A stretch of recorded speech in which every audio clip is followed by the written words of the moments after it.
Last time we gave every evolution a paradox form and you guys absolutely loved it. I definitely enjoyed making it too, so today we'll be giving them the opposite forms of what we gave them last time. Our first Pokemon for today is of course Eevee again. Last time we tried to make them into a past and future form, so I decided to keep that trend going for this one as well. The only thing that we did differently was that we flipped the parts that were past last time into future ones. We started out by making the fur on his head into blocky shapes and added 2 eye sockets where we could fit in the screen. Up next was the transformation for the big chunk of fur he has on the middle of his body. We also transformed his front paws into futuristic ones and his back paws got the past treatment. We then made sure his tail fit the wild aesthetic as well and finished up the design with a bunch of segment lines all around his body. The colors were the same ones we used on the other form, followed up by some spicy shadow and highlights. Hybridic Chrono, that paradox Pokemon. Much like Chrono Hybrid, this para-hybrid Pokemon seems to have the same requirements for evolution. However, we have learned that both sides can become one of the 2 forms for every evolution. This does depend on the nearby presence of either Koraidon or Miraidon. It seems that these legendaries emit some kind of paradox energy. I really like this version of our paradox Eevees, but I do still think the other one looks a bit cooler. I would actually love to see someone create the actual past and future forms for these 2. For all the artists, wink wink.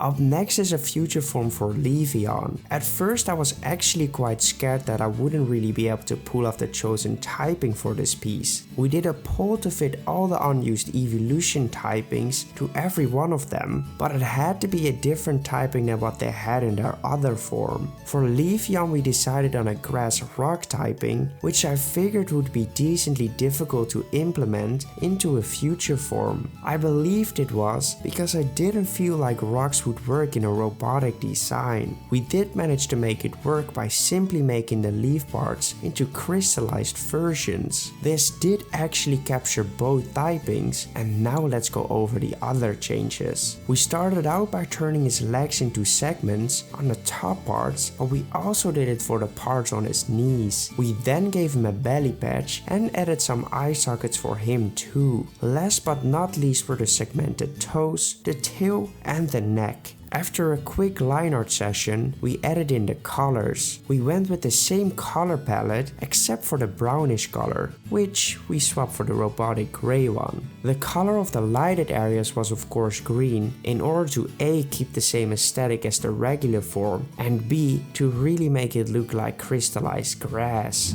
Iron Plant, the paradox Pokemon. This Pokemon is said to terraform the fairyland underneath it with every step it takes, fertilizing the desolate land underneath it and bringing new life to the land. The only way to get this Pokemon is to use a leaf stone on one of the paradox Eevees whilst holding onto a hard rock with Miraidon in your party. I don't think this piece is as good as its past form, but that might be because it's literally my favorite piece of the first batch. I am really happy that we managed to fit it into the typing though. The third piece is a past form of Glaceon. This was another piece where I wasn't sure how to implement the other typing into the design, the fighting type. This was mainly because fighting types usually are capable of dealing a punch, which is quite difficult to add into a quadrupedal Pokemon. Luckily we were able to fix this by changing the tips of his ear ribbons into actual punching gloves. This worked surprisingly well, but we definitely had to add a lot more details to get him to look like a roughed up fighter Pokemon. Our first step was to give his ears a lot more fur and added some makeup around his eyes. We also gave him a little band-aid looking marking on the top of his nose. We then added the nails, which we gave to all the past forms, and we made his tail a lot furrier as well. The last things we gave him were a belly patch, some spikes on his back, extruded footwear, and added some spikes on the tip of his tail. Glacial Fury. The Paradox Pokemon. This feisty Pokemon, last seen in the chilly Glacido Mountains, seems to always put up a fight whenever its territory is threatened by predators. The only way to get this Pokemon is to use an Ice Stone on one of the Paradox Eevees whilst holding onto a black belt with Koraidon in your party. This piece makes me super hyped for an actual fighting type evolution, and I'd be totally happy with it if they did something similar as this design. I did decide to make a shiny fit the fighting type color palette, which makes for a very interesting and cool looking shiny.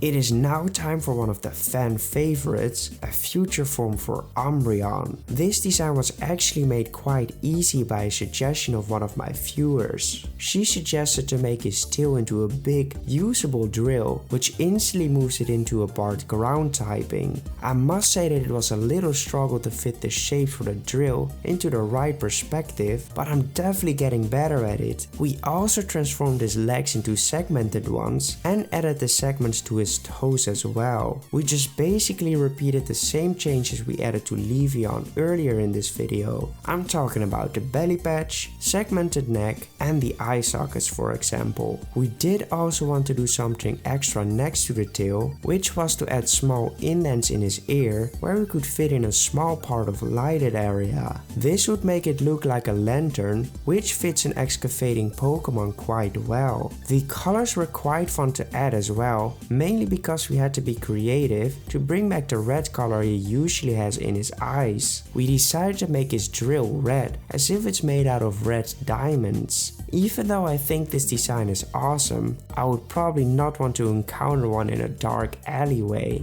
Iron Excavator, the Paradox Pokemon. This Pokemon uses its powerful drill to dig into deep dark caves where it can call itself home. Sometimes it even lays out traps for incoming intruders to fall into. It is said that it can dig through any materials because of the drill made out of red diamonds. The only way to get this Pokemon is to use a Moonstone on one of the Paradox Eevees whilst holding onto a Soft Sand with Miraidon in your party. I am super happy with the end result of this piece. I can definitely say that I improved a lot at drawing future forms. We're not exactly goated at them yet, but we're on the right track now. I created a brush set with all my favorite brushes. I use each of them with every drawing that I make, so if you want to draw in the same style as me, I recommend checking out my website.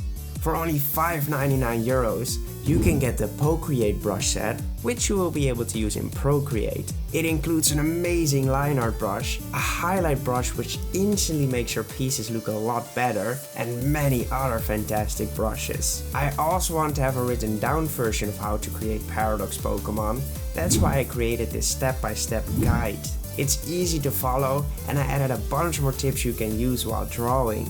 You will also get the work files of the 2 Paradox Pokemon we created, and I added 2 work files with just a line art so you can practice coloring and shading. This guide is also available for €5.99 on my website, but since I thought you guys might be interested in buying it together with the brush set, I made it into a combi deal for only €8.99 for the both of them. That is a 25% discount, so I know what I would do.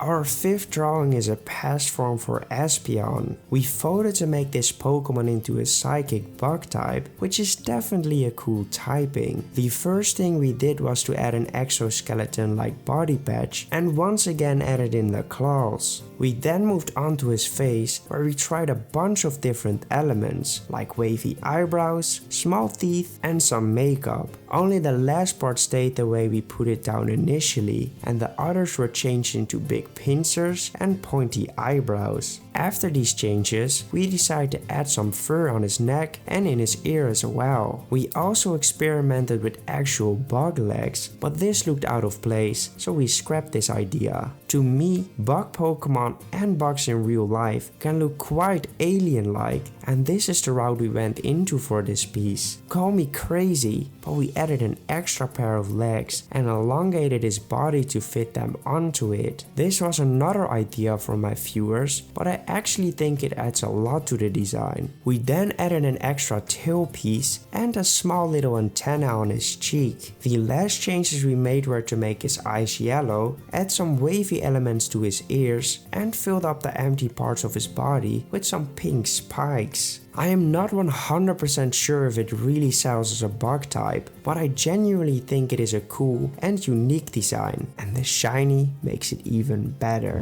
Pheromonic Oracle, the Paradox Pokemon. This Pokemon is said to roam the forest, luring prey with its pheromone-emitting antennas. It then captures them with its three-pronged tail, infused with psychic energy. The only way to get this Pokemon is to use a Sunstone on one of the Paradox Eevees whilst holding onto a silver powder with Koraidon in your party. I know a lot of people might argue that I shouldn't have used the green again in its shiny, since it's one of those 50-50 hated shinies, but I actually think it works really well for this piece. A real alien aesthetic.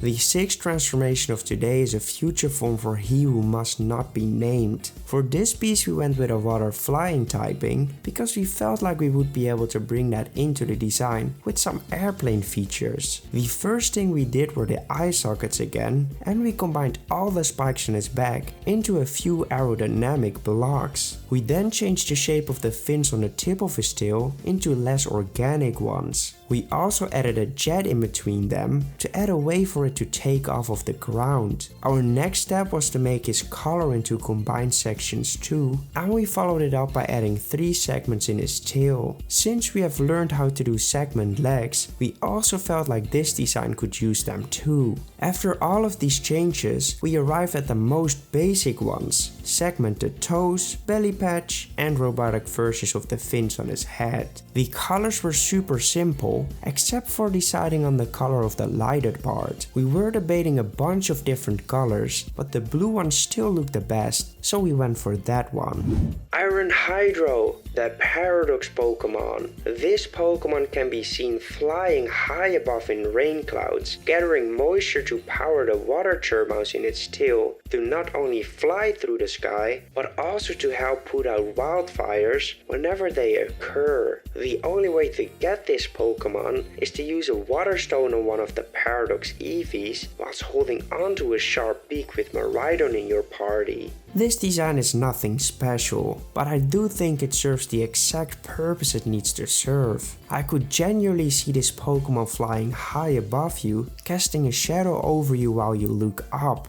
Our next transformation is a past form for Jolteon. This one is going to be an electric ghost type Pokemon. I must say that I struggled hard on its future form, and I was expecting to struggle on this one as well. This was mainly the case because Jolteon's design is quite limiting because of his shape language. At first I wasn't sure how I wanted to implement the ghost typing, but I decided to skip those parts until we made the changes that we did immediately think of. The first thing I added were some strong and sharp eyebrows, plus some teary makeup under his eyes. We then extended the fur he has on his back, but I actually wanted it to function like his tail, so we had to add another layer of fur on top, which will function as a guide to the right perspective. The next thing we did was a big extension of his neck fur, almost as if he was electrocuted himself. This idea actually helped us build the entire concept for this Pokemon. You know how in cartoon people their bones will be seen whenever they are electrocuted. We wanted to add that idea to our Jolteon piece as well. We made parts of his hind legs see-through and made sure to draw in some cartoony bones to fill in that spot. We also did the same thing for the tail, and it was then just time for the final few changes. We made his ears a bit bigger and spikier, gave him some teeth, and added claws to every single one of his paws. The colors were something I wasn't sure on until I came to the point of actually filling it in. We went with the black, to strengthen his roughness and used purple for the translucent parts to fit him into the ghost typing. Charging Fear, the Paradox Pokemon. This Pokemon is said to have died before, but its raging electricity has kept it alive. It now phases through buildings, absorbing the electricity within and sometimes even causing blackouts to occur, all for the sake of prolonging its newfound life. The only way to get this Pokemon is to use a Thunderstone on one of the Paradox Eevees whilst holding onto a spell tag with Koraidon in your party. This piece is epic. I really like how this thing turned out. I genuinely think it's one of the better Paradox forms I made. It might not change as much as Walking Wake did, but I see it as a perfect Fluttermane variant.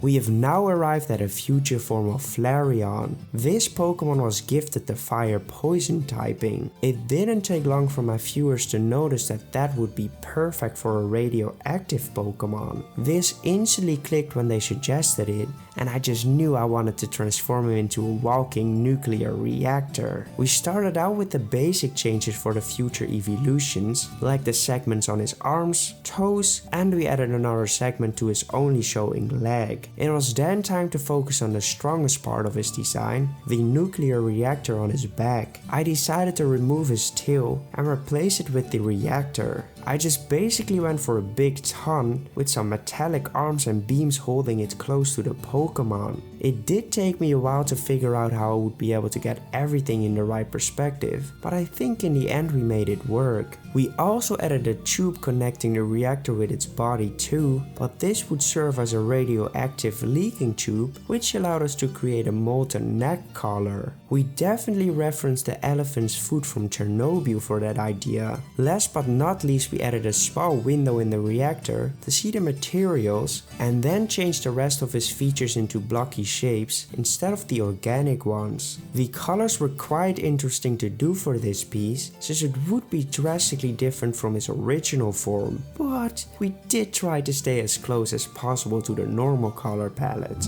Iron Reactor, the Paradox Pokemon. This Pokemon's core seems to be filled with a radioactive substance which it uses to power itself, but in doing so, it sends poisonous pollutants into the skies above, affecting aerial Pokemon. It has since learned to control how much it emits. The only way to get this Pokemon is to use a Firestone on one of the Paradox Eevees whilst holding onto a Poison Barb with Miraidon in your party. This is such a unique concept which binds the two typings perfectly together. I don't think this would be a direction Pokemon would ever go in, but I'm super happy with the end result.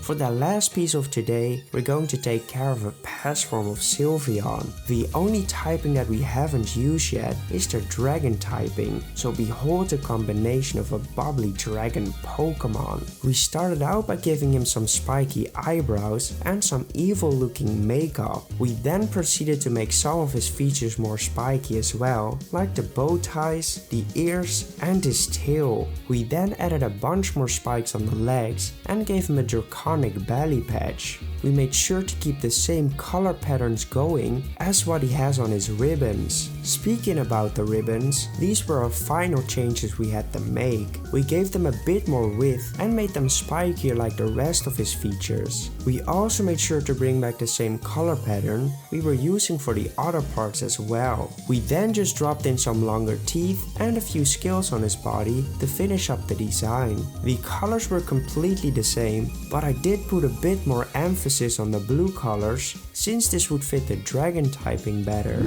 Beastly Ribbon, the Paradox Pokemon. This Pokemon is both gentle and rough, feeling happiness and compassion to learn their target before going in for the thrashing. Legends even say this Pokemon was the companion to a king who ruled over dragons, but that has yet to be proven. The only way to get this Pokemon is to make a perfect bond with one of the Paradox Eevees whilst holding onto a dragon tail with Koraidon in your party. I think this change was quite minimal, but to me it actually does the job perfectly. perfectly. I did go ham with it shiny in order to make him feel even more like a dragon type.